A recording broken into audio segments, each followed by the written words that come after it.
Hello viewers, this is Suman Dutta. তো আজকে present হলাম নতুন একটা ভিডিও নিয়ে। আজকে থাকছে ত্রিপুরা এসটিজিটি এক্সামের জন্য একটা গুরুত্বপূর্ণ ক্লাস। তো অবশ্যই সেই ক্লাসটা খুবই গুরুত্বপূর্ণ হতে চলছে। তো আশা করব সবাই ভিডিওটা প্রথম থেকে লাস্ট অব্দি নিশ্চয়ই দেখবে। তো প্রথম প্রশ্ন, গুপ্ত পরবর্তী যুগে কোন বংশ বিশেষ শক্তিশালী হয়ে ওঠে? এটা একমাত্র পল্লব বংশ। পল্লবদের রাজধানী কোথায় ছিল? পল্লবদের রাজধানী ছিল কান্তিপুরম, ঠিক আছে? তো এটা কান্তিপুরম না, এটা কাঞ্চিপুরম হবে, ঠিক আছে? কাঞ্চিপুরম, তো কাঞ্চিপুরম হবে। তো একটু নামটা ঠিক করে নিও। মহেন্দ্র বর্মনের আমলে স্থাপত্য শৈল বা শৈলী কী নামে পরিচিত ছিল? মহেন্দ্র শৈলী, ঠিক আছে? পল্লব স্থাপত্যে শিল্পের মধ্যে কোন শিল্পরীতির প্রভাব দেখা যায়? এটা দেখা ছিল দ্রাবিড়ের। কি? দ্রাবিড়ের। মহেন্দ্র বর্মন নির্মিত কোন মন্দিরটি বিশেষভাবে উল্লেখযোগ্য ছিল? সেটা হলো তিরুচিরাপল্লীর মন্দির। মহেন্দ্র বর্মন কোন ধর্ম থেকে শৈব ধর্মে আস্থাশীল হয়েছিলেন? জৈন ধর্ম থেকে।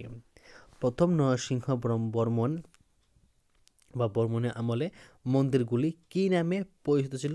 মন্দিরগুলি ছিল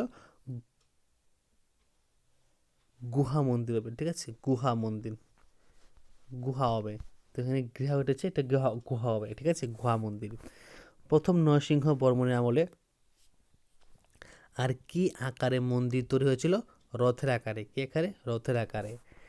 তারপর এখানে বলা হয়েছে যে 700 থেকে 800 খ্রিস্টাব্দে নির্মিত মন্দিরগুলির শিল্পরীতি কি নামে পরিচিত ছিল? সেটা হলো রাজসিংহ শৈলী। রাজসিংহ শৈলীর মন্দির নির্মাণের প্রধান কেন্দ্রস্থল কোথায় ছিল? মহাবলীপুরম ও কাঞ্চিপুরম। তো কত খ্রিস্টাব্দে মন্দির নির্মাণের দ্বিতীয় পর্ব শুরু হয়? 400 খ্রিস্টাব্দে। মন্দির নির্মাণের দ্বিতীয় পর্ব কত বছর আগে পর্যন্ত চলে? সেটা চলে 100 বছর পর্যন্ত। একখানি পাথরের উপর নির্মিত মন্দিরকে কি বলা হতো? মন্দিরকে বলা হতো একশিলা মন্দির। মহাবলীপুরমের প্রাপ্ত 3টি মন্দির কি কি? একটা হলো তীর ঈশ্বর, একটা হলো মুকুন্দ মন্দির, ঠিক আছে? তীর ঈশ্বর, একটা হলো মুকুন্দ মন্দির। এটা আবার হবে, এটা কাঞ্চিপুরম হবে। কাঞ্চিপুরমে প্রাপ্ত 2টি মন্দির কি কি? সেটি হলো কৈলাসনাথ মন্দির ও বৈকুণ্ঠ পেরুমালের মন্দির। মন্দিরটি কত খ্রিস্টাব্দের শেষের দিকে সমুদ্রের তীরে গড়ে উঠেছিল? সেটা হলো খ্রিস্টপূর্ব 7ম শতকে, ঠিক আছে? তারপর কৈলাস মন্দিরটি কোথায় অবস্থিত? কৈলাস মন্দিরটি অবস্থিত কাঞ্চিপুরমে। কোথায়? কাঞ্চিপুরমে। ওকে।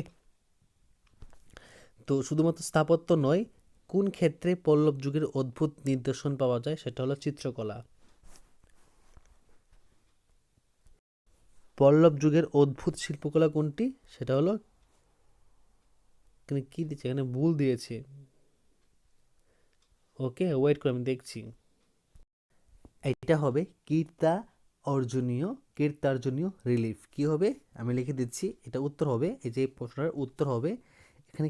কীর্তা তো আছে, ঠিক আছে? কীর্তা, এটা হবে কীর্তাজু,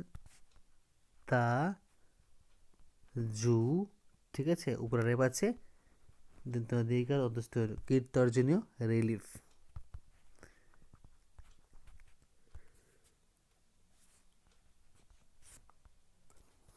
নেক্সট, পল্লব যুগের শিল্পকলার প্রধান পৃষ্ঠপোষক কারা ছিলেন?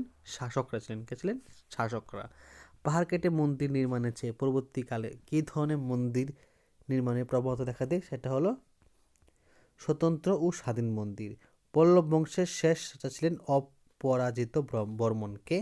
অপরাজিত বর্মন, মনে রাখবে। বিমানের পিরামিডের মতো উচ্চতা বিশিষ্ট স্থাপত্য কি? পল্লব স্থাপত্য, ঠিক আছে? পল্লব যুগের প্রথম পর্বে স্থাপত্য নিদর্শনগুলি তৈরি ছিল পাহাড় কেটে। অনন্ত সায়ন মন্দিরের উচ্চতা ছিল 35 ফুট। অনন্ত সায়ন মন্দিরটি একতলায়, ঠিক আছে? সপ্তপ্যাগোড়া বলা হয় রথ মন্দিরকে। পল্লবদের অবশিষ্ট চিহ্ন সুপরিচিত এমন একটি স্থাপত্য হলো অনন্ত সায়ন মন্দির। তো আজকের এই যে গুরুত্বপূর্ণ প্রশ্নগুলা, তোমার সাথে আলোচনা করেছি অবশ্যই ভালো করে শিখে রাখবে, কারণ এগুলো কিন্তু খুবই গুরুত্বপূর্ণ। যদি ভিডিও ভালো থাকে অবশ্যই ভিডিও শেয়ার করবে এবং দেখা হচ্ছে একটা গুরুত্বপূর্ণ ভিডিওতে। প্রথম থেকে দেখার জন্য সবাইকে অসংখ্য ধন্যবাদ।